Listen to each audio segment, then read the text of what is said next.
So it's by that virtue of being lazy that I've gained efficiencies, okay? And it can help not only in your business, but other places too. And I sit and I've learned not to teach my wife or attempt to improve her efficiencies at the house. Okay? Smart guy. I tried it once, and when I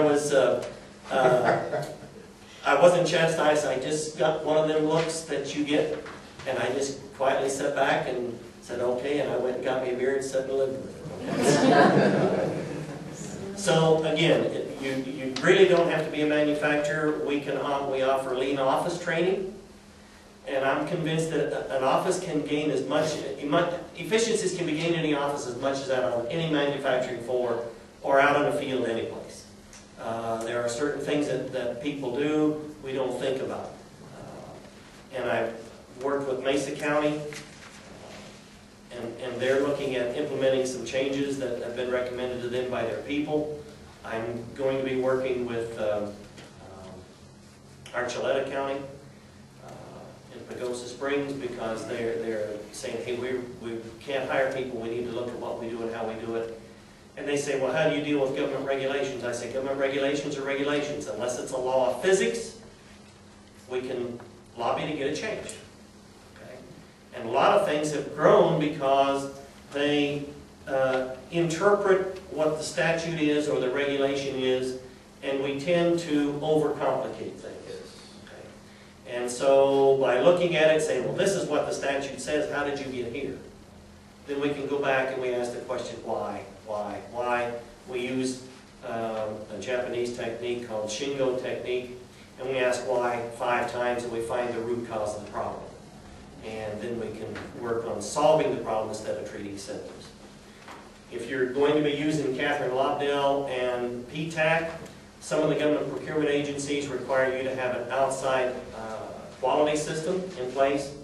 I can help you with a number of different quality tools, quality systems. Primarily International Standards Organization, or ISO. And I'm working with some local companies here. I've worked with Scott Flyrod and Ross Reel and Dan Kiger over here at Advanced Canvas. A number of other manufacturers, smaller manufacturers in the area. And if, regardless of what standard you need, whether you need just a plain quality system, whether you need to meet aerospace standards, or whether you have medical devices, or you're producing medical goods, I can help with all of those different registrations. Any questions? Do you help with the patent process? I can help you with the patent process, yes ma'am. And or intellectual property, those types of things.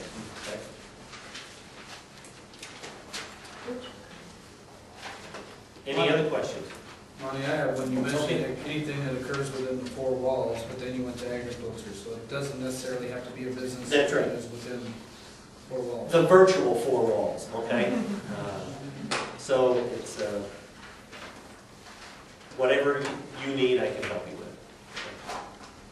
The other thing is, if you go to our website, CAMT.com, and sign up, you'll get a news blast, and you can opt out of that at the first one. But there are, we have a portal on there that you can sign up for, and you can post things that you want to sell. I had looked at it before I came down. There are several different machine tools, all kinds of things for sale out there. If you're looking to hire somebody, put out a description of what who you're looking to hire. If you want to buy something, you can put it out there. And if you're having to reduce your staff, you can put out what their qualifications are. One of the things that I found attending these forums, businesses are having a hard time finding qualified employees, okay? And I thought, you know, with a 10% unemployment, 11, 12, 13, depending on where you're at in the state, unemployment's high, that you would not have a hard time finding qualified employees. And when I talked to the people afterwards and boiled it down, what it boiled down to was a lot of soft skills. The person may be qualified from a technical standpoint, but they don't know how to get to work at 8 o'clock in the morning.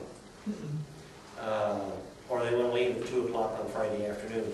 There's just a whole lot of things, but in some cases it was that they could not find a qualified person to fill a position. Machinists are getting, I'm understand the impression that they're hard to find. Welders are beginning to be hard to find, and so I guess they found job help.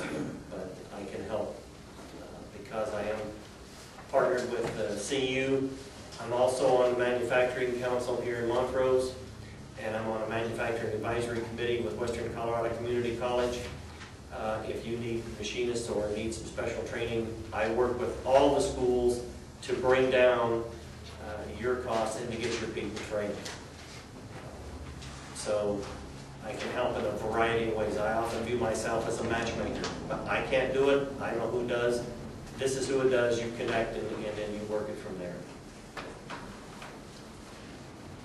Monty and I've referred a couple of my loan customers to Monty, and Monty has suggested a couple of people I go talk to, and in fact, a couple of times I've had a customer that was struggling, and Monty said, well, I know somebody in Junction that might need them to do such and such. So as Senator White had said, we do all work together. If you have a business and a business plan and it involves production, having Monty take a look at it would help me, and maybe there's some efficiencies that would make it more effective. So we know each other pretty well. Yeah. And whether you're making nuts and bolts, cheese, ice cream, donuts, it doesn't matter. That's manufacturing. You're taking something, you're changing its form, fit, or function, you're adding value to it, that's manufacturing. Any other questions for any of the panelists? It's a great group of experts up here, and I appreciate you sharing your facility here. It's also a very nice meeting room as well. So hopefully you found this helpful. I know that I have. And I started to say before I forgot to introduce you the first time around that this really kind of started out of what we developed the Jobs and Economic Development Group throughout the 8 counties that I represent, and actually Paul has volunteered. That needs to be somebody I can bounce some ideas off of or call for information, and I think Sandy Head here locally, as well as Keith Minert in Ray County, as well as Joyce Lynn. So we have folks that we're just trying to get information out there. Again, we heard over and over again, what are you doing to help? How can we help? And so trying to respond to that, and these folks have been out there helping all along, but we're just trying to help spread that word. And I appreciate all of you taking the time today to share your information with us. They're great programs, great workforce. We'd like to get to work out there so we can turn the economy around. So again, if you have any questions, I think they all have information back there. Grab them individually if there's a specific thing you want to talk about, or grab me. And I appreciate you coming out today. Hopefully we didn't cut into your lunch for too long. But look on my webpage as well. We'll have links to these programs at senatorwalker.com. And thanks to all of you again for coming. Look forward to seeing some of you in Ridgeway this evening at 5:30. We'll be at the community center there. If you'd like to follow up and have other questions, please come on up to Ridgeway and visit with us as well. Thanks again. Thanks for coming.